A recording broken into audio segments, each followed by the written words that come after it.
សញ្ញា8យ៉ាងដែលបង្ហាញថាបុរសស្រឡាញ់នារីពិតប្រាកដទី1គឺស្រឡាញ់នឹងមានហេតុផលស្រឡាញ់មានហេតុផលគាត់មានចំណុចដែលជាគុណសម្បត្តិរបស់នារីដែលចាប់ចិត្តគាត់បើសិនជាសួរទៅថាបងស្រឡាញ់អូនដោយសារអីបងស្រឡាញ់អូនដោយសារអត់មានហេតុផលអានឹងឡប់ទេអានឹងបោកទេណាវាឃើញត្រឹមតែរូបសម្បត្តិវាឃើញតែវាចង់បានត្រឹមតែប្រាណអីនោះណាចង់អត់មានហេតុផលទេវាគ្មានរឿងអីដែលអត់មានហេតុផលទេវាអាចហេតុផលថាអញ្ចេះគាត់ស្អាតត្រូវចិត្តនារីដែលខ្ញុំសម័យចរិតឬពាក្យរបស់គាត់ហ្នឹងគឺថាព្រមប្រៃសុភាពរាបសារហើយខ្ញុំចូលចិត្តអញ្ចឹងណាខ្ញុំមើលតែគាត់ទៅមានគុណសម្បត្តិ3ចំណុចដែលអាចរួមដំណើរជាមួយខ្ញុំសម្រាប់គោលដៅធំបានណាគាត់ស្អាតល្អឆ្លាតប៉ាកែគាត់ចប់រសធម៌ត្រូវតែមានហេតុផលបើអត់មានហេតុផលគឺជាសញ្ញាមួយដែលចង់តែបានប្រយោជន៍ទេគេចូលគេអ្នកខ្លះបងនឹងមិនដែរបងនៅបងអត់អូនបាទបងស្រឡាញ់អូនអត់មានហេតុផលអីទេអាហ្នឹងអាចចូលទី2គឺឲ្យតម្លៃអត់បំពៀបំពៀនអត់បន្ថោកអត់បន្ទោសបង្អាប់ទេគឺឲ្យតម្លៃព្រោះគាត់បានមើលឃើញតម្លៃបានចាប់ចិត្តប្រតិព័ទ្ធចាប់ចិត្តបែតៃហ្នឹងណាហើយការដែលឲ្យតម្លៃនេះទាំងកាយវិការពាក្យសម្ដីទង្វើផ្សេងៗគឺឲ្យតម្លៃឲ្យអត្ថភាពលើកមុខលើកមាត់ទី3តែងតែព្យាយាមស្វែងយល់ចិត្តនារីមិនស្វែងយល់តែម្ដងចប់ស្វែងយល់ទេញ៉ែបានជប់ស្វែងយល់អត់ទេតែងតែស្វែងយល់ពីចិត្តនារីចិត្តគាត់ហ្នឹងមានការប្រែប្រួលមិនខ្លះសុខថ្ងៃនេះសុខថ្ងៃនេះទុក្ខថ្ងៃនេះសប្បាយចិត្តថ្ងៃនេះមិនសប្បាយចិត្តតែងតែឃ្លាំមើលបើទោះជាពេលខ្លះមិនបានឲ្យដឹងក៏ដោយប៉ុន្តែគឺតែងតែយកចិត្តទុកដាក់ក្នុងការសង្កេតមើលចិត្តដើម្បីសម្របខ្លួនឬក៏ដើម្បីបំពេញឲ្យនាងបានសប្បាយចិត្តឲ្យនាងត្រូវចិត្តឬក៏ដើម្បីកាត់បន្ថយថាអាណាដែលគាត់មិនចូលចិត្តគឺអត់ធ្វើឧទាហរណ៍តានារីហ្នឹងគាត់អត់ចូលចិត្តអាសក់ក្រហមទេណា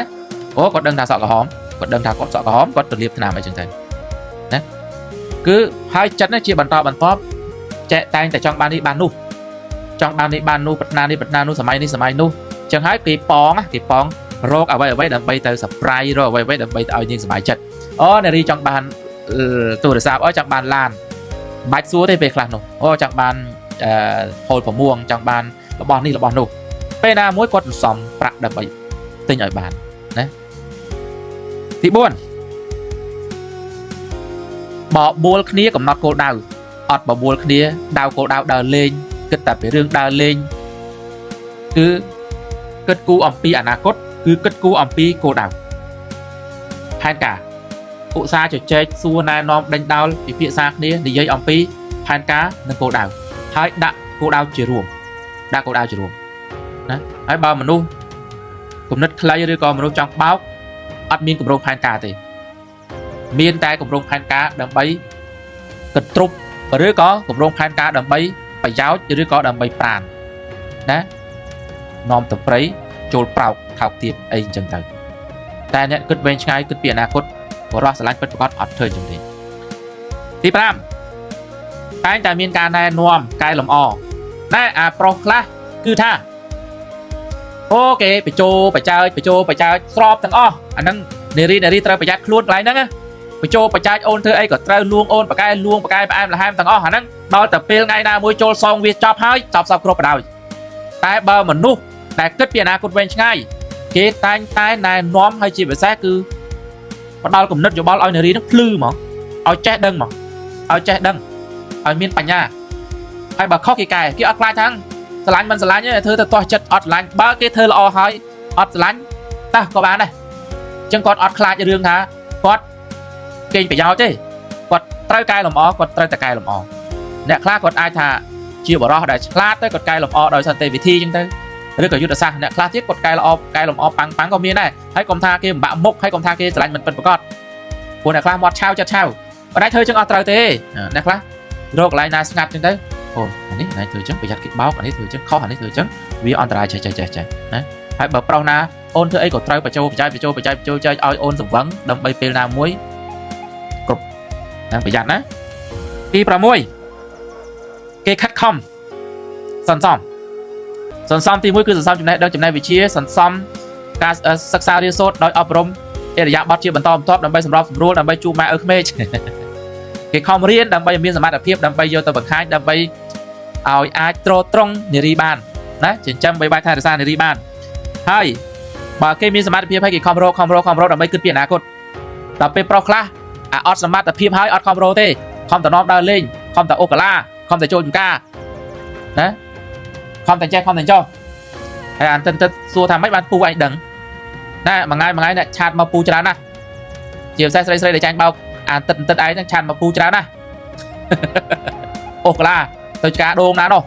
ទៅមាត់សមុទ្រទៅក្នុងព្រៃណានោះណាអត់មានខំរៀនសមត្ថភាពខំរកហើយសំលុយដើម្បីរៀបចំគម្រោងផែនការជាមួយគាត់ណាខ្លះទៀតគេអាចនឹងទិញផ្ទះទិញអីរួមគ្នានោះដាក់ឈ្មោះដាក់អីរួមគ្នាឯ